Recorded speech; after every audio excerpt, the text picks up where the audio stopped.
Welcome to the Random City Podcast. Chester Copperpot! He was a pro! He never made it this far. A competitor. He was very good. Are you telling me that you built a time machine out of a DeLorean? Back off, man. I'm a scientist. Just listen to the old Pork Chop Express take his advice on a dark and stormy night. A person is smart, people are dumb, panicky, dangerous animals, and you know it. When Godzilla's coming, y'all be tripping. Where did you come from? From your blood. I'm Groot. You will be. You underestimate my power. He's gonna be the third scariest thing on that train. These guys come from legend. They're basically gods. There's only one god, man, and I'm pretty sure he doesn't dress like that.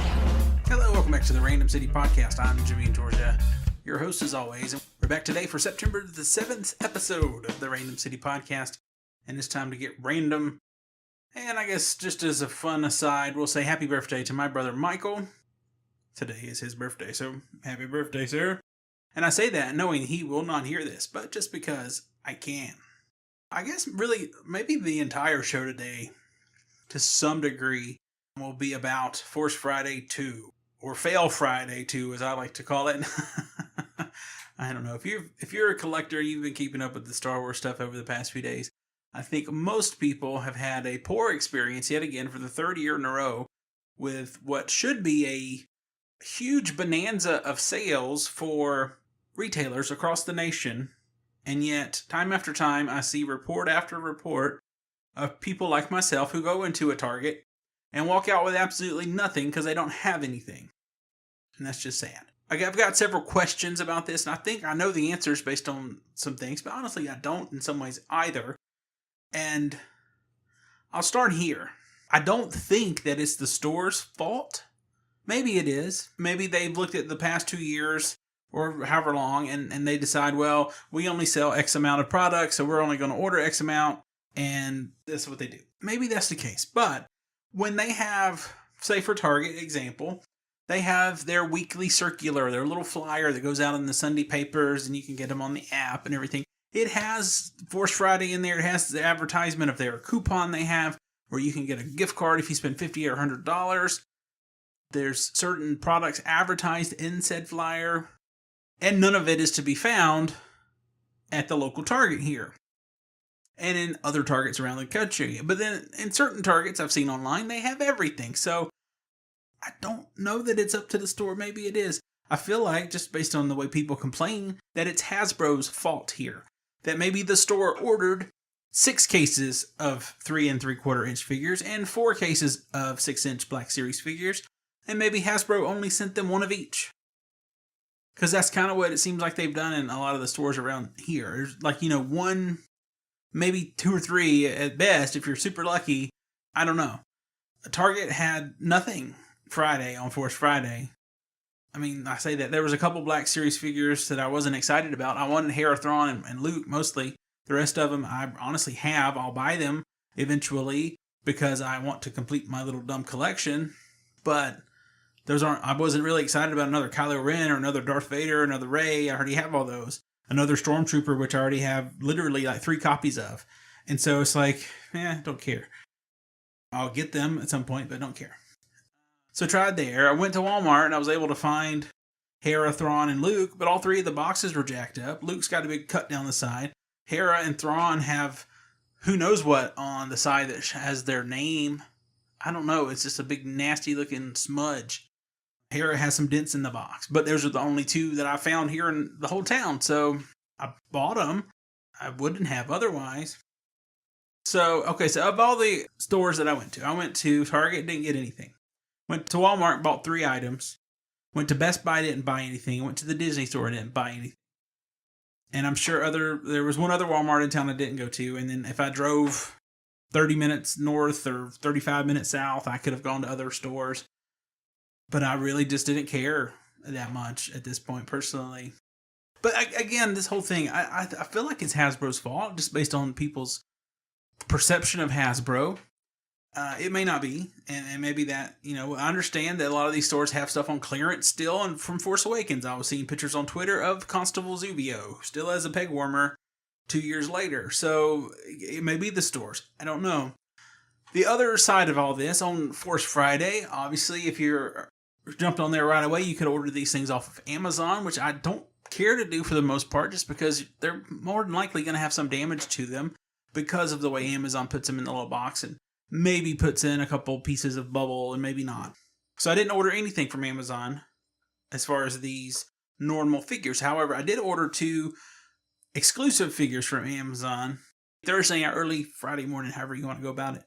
I ordered 2 exclusives from Amazon that were the Praetorian Guard and a battle, what do they call it? I forget what they call it, but it's a stormtrooper with all the battle pack, basically, all these different weapons.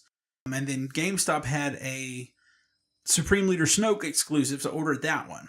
And so those are my only purchases the night of Force Friday. And then the morning of Force Friday, I was able to go on Hasbro's website, HasbroToyShop.com, and they posted the San Diego Comic-Con exclusive figures and set, I guess, whatever you want to call it. There was the Rey and Luke 2-pack. There was the Thrawn that came with all these little accessories from his office, basically. And then there was the special edition, whatever you want to call it, of Luke's X-34 land speeder that had additional accessories, and it comes in a different box. It's more displayable and more pleasing to the eye, so to speak. And so I was able to order those Force Friday morning fairly early. Those arrived yesterday as this podcast comes out on the 7th, the 6th. And the Luke's land speeder actually came in pretty good shape. I don't really see anything too glaring that looked bad with it. The Rey and Luke 2-pack has a couple cosmetic things, but nothing too terrible. The Thrawn package has dents on 3 of the 4 corners, I think. The plastic covering that goes around it's bent up. Just terrible. And Thrawn, for me, is literally my favorite Star Wars character at this time. And it's terrible. If you go over to one of my Twitter accounts, one of my Instagram accounts, at Jimmy's Toys, you can see the photos of how damaged this piece was. This is a comic convention exclusive, so really San Diego Comic-Con. They sold out on Friday. There are no more replacements. Honestly, don't even know if Hasbro would respond to the fact that I emailed them saying I got a shipment that was damaged. And if they did, all I expect them to say would be, we can let you return it, or too bad. Because they can't replace it. They're probably not going to offer me any sort of a discount or any sort of anything for my trouble. But they put this $50 action figure set in a giant box. It was 4 or 5 times too big, with 3 bubble mailers, and it just got destroyed. I mean, not completely destroyed, no, but as far as Hasbro knows that the 6-inch series, Black Series, is a collector's line. That's what they advertise it as.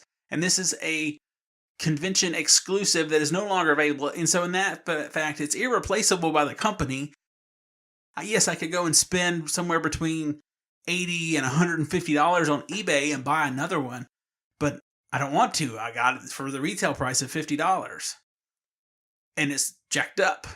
And so, yeah, I don't really expect Hasbro to do anything, which just makes it even worse. And so instead of being excited that I got these exclusive figures, I'm just this stupid company is terrible. Just because they don't know how to package things. And there's some of my comments, I'll read a few of these. I'll start with Twitter because they're the fun ones.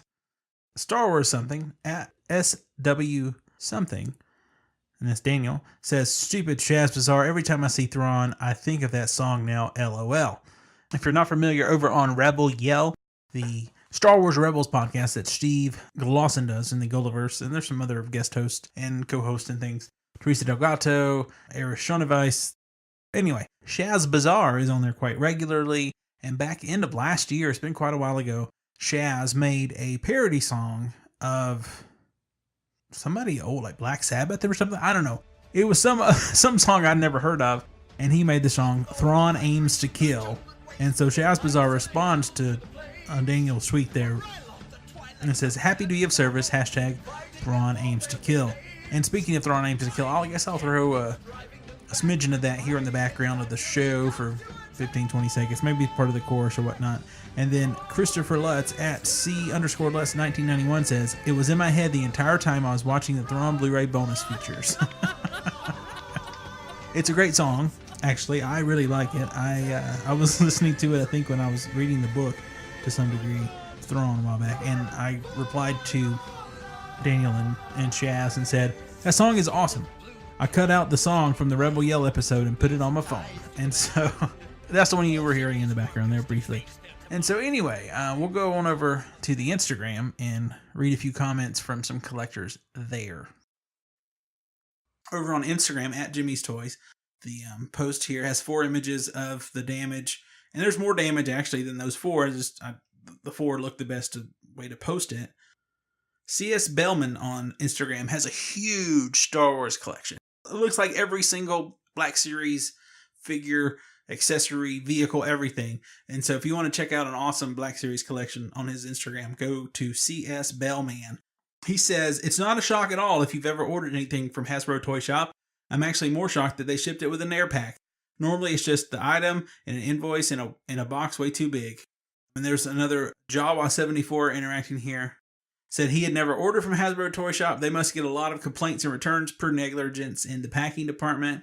C.S. Bellman responds, the problem is since it's a rare item, they can't replace it and the purchaser gets stuck with an item they want badly, so they just settle and keep the damaged goods. Hasbro Toy Shop doesn't really offer much more than a shrug and a sorry. And that's pretty much what I expect. And so Jawa74 says that's disgusting. All it needed was some more bubble wrap and a box cut down to size. I think Amazon used to send me items in boxes 5 times over the size they needed. Must have had a bunch of idiots packing these. Shame, it's a great figure to display. And C.S. Bellman said, I still call them fuming if I were you. I've emailed them, that's about it. Some guy asked if I wanted to sell it. Someone else, OLLOSNAH 1977 says, they always ship that way. So just terrible. I mean, again, there's nothing they can do in a lot of ways, so I don't really expect them to do anything, but it really kind of sucks. Of the 3 items, this was the one I wanted the most. Like, if I could only have chosen one of the 3, I would have chosen Thrawn, since I like Thrawn so much. He's, like I said, pretty much my favorite character. Going back to those Timothy Zahn novels, it was a great character. Coming into Rebels, it was a great character. And Season 3, there were some things we didn't get to see full-on Thrawn, I don't think, in a lot of ways. I hope in Season 4 it'll be awesome, even better.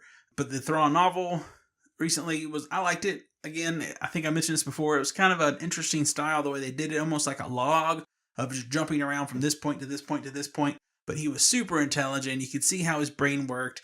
Always steps ahead. He was basically Sherlock Holmes in a lot of ways, or something to that line. And I don't see Thrawn as a villain. I see Thrawn as a tactician, as a military leader, but I honestly don't see him as a bad guy. I don't know, for whatever reason. It's like, okay, Darth Maul. I love Darth Maul from The Phantom Menace, but I knew he was evil. I knew he was bad. I mean, he looks kind of like a stereotypical demon devil character in a movie or whatever, so it's not subtle that he's the bad guy, but he was still cool. And so, all that said, I'm worried about a dumb toy getting damaged, and there are people all over the country who have had hurricanes and who are about to hit, maybe for a second time in some cases, with a new one, or even a third or fourth time, because apparently there's 3 hurricanes out in the Atlantic right now, and I guess determining where those go, those could impact my family and some friends in different places. So it's just crazy times, and you know, again, I'm sitting here complaining for 12 minutes about toys aren't in stock at the stores, and this other toy came in damaged. So I have my priorities really in a great place, right? Maybe not. I don't know. Funnily, just whatever. I remember thinking before Force Friday, I really should probably just stop collecting this stuff. I don't know, so I'm wasting all this money. But I have that, I think I mentioned it before on the podcast, kind of like an addiction to this idea that I'm trying to complete this series. I'm trying to collect this line of figures. And so it's like every time I think about getting out, I get pulled back in and I spend lots of money. I don't know. It's a sickness. It kind of is. But the only good thing about this sickness, there's lots of people with this sickness. And if I ever do decide, okay, I can't do this anymore, I need some extra money, whatever, etc., I have literally dozens and dozens of things that have value, unless something happens to them, because like we were just mentioning natural disasters, obviously things can happen in a moment or a blink of an eye, and everything you have can be gone. And so at the end of the day, it's not that important. It's really not. But in the same token, other side of that, I mean, in a lot of ways, these are kind of an investment. I don't know, like I bought an R2-D2 figure earlier this year that probably cost me $22. I don't know, somewhere in that range. Maybe a little less. I guess I could figure up what the cost was real fast. Somewhere around $20. I don't know, it doesn't matter. And people are selling that thing for like $100. That's a great ROI, return on investment there, if I wanted to try to sell that. These San Diego Comic-Con exclusives, if I really wanted to sell them, I could make a profit on them. Thrawn, probably not. I don't know, but whatever. So anyway, all that said, the fact that there is a value to these dumb pieces of plastic kind of makes it seem like it's not quite as a dumb thing to waste my money on. Being that it has, over the past 4 years or whatever, increased in value quite a bit. Like the figures I bought early on for $15 to $20 are selling again in like the $100 range, because no one at the time, I guess, was buying multiple items. It wasn't until here recently, and I started ordering cases from online distributors like Dorkside Toys or Entertainment Earth, Big Bad Toy Store. There's 3 or 4 that I'll go back and forth with depending on the price and what's in stock, just because the stores here never have anything. So apart from Force Friday events, I can never find the good Star Wars toys. Which goes back to one of the first episodes of Round 3 that Derek and Steve did like 7 years ago. Steve was complaining about not being able to buy the good Star Wars toys. But anyway. Oh, one thing I did find on Force Friday at Best Buy is, like I said, I didn't buy anything Force Friday. Well, I did. It just wasn't Star Wars related. It wasn't Force Friday related. They had a couple things Star Wars related. They had Rey's speeder and they had Luke's speeder, which, around $60, and I didn't buy those. I got some really cheap Harry Potter Lego Dimension sets. I think it was $12, so over half off on the team pack that had Voldemort and Harry. And then I think it was like $6, which is around half off for Hermione and the gal from Fantastic Beasts, Tina Goldstein. I didn't know her name. But yeah, I haven't opened those up, haven't put those together. And those might be coming to Jimmy's Toys YouTube and Instagram and things soon. I don't know. I kind of like to do that. And I think I figured out a way to make the camera look better here recently. So that would maybe something that comes out soon as I play with the whole YouTube thing. As I'm doing with the Random City podcast, doing that with the Jimmy's Toys. I've been playing around with that, some of those old stop motions I did. And I think I mentioned here maybe last week about some of my art stuff on the Jimmy and Georgia YouTube channel. But again, it's just something I've been playing around with. It's kind of a side hobby because, I've got free time. So anyway, with all that said, Force Friday 2, I've seen a few good reports out there. Not many. I think, again, it was a failure personally from my area, from people on social media and things. I took a break from listening to Rebel Force Radio for a while, but here probably a month ago, I started listening to those guys again. And it's been good to go back. I mean, you're kind of going back home to one of my old podcasts that I'd listened to for years and years. And anyway, just listening to those guys talk about Force Friday, that was kind of interesting here a few days ago. I think Jason went to 8 or 9 stores and didn't quite find everything he wanted to find, and his friend Pete was around with him and only found like one thing in those 8 or 9 stores because he does the Black Series stuff, and that's just pathetic. I mean, why are you advertising something as this big event, advertising things are going to be in stock, and it's just not. It's just dumb. I guess that's going to end this random episode of the Random City Podcast. And if you have any thoughts about Force Friday or Star Wars toys or collecting, feel free to email us at randomcitypodcast@gmail.com. Hit us up on social media. That would be at Random City on Twitter or at Random City Podcast on Instagram. You can also call in or text the show at 773-71-RANDOM. You can listen to the show, rate, review, whatever you'd like to do in multiple ways in iTunes, the Apple Podcast app, Satchel Player app, Google Play. And if you use Stitcher, you can find the podcast under the Jimmy and Georgia Radio banner. And that Jimmy and Georgia Radio feed is also available in iTunes. I think I forget this a lot of times. For more information about the show, maybe some links or something to what we talked about, you can go over to randomcitypodcast.com or jimmyandgeorgia.com. Both of those are going to have information in it. And I always probably should say this, and I don't enough. Jimmy and Georgia is JIMMYINGA. And that you can also follow on Twitter or Instagram. And so, I guess with all that said, until next time, I'm Jimmy and Georgia. Peace.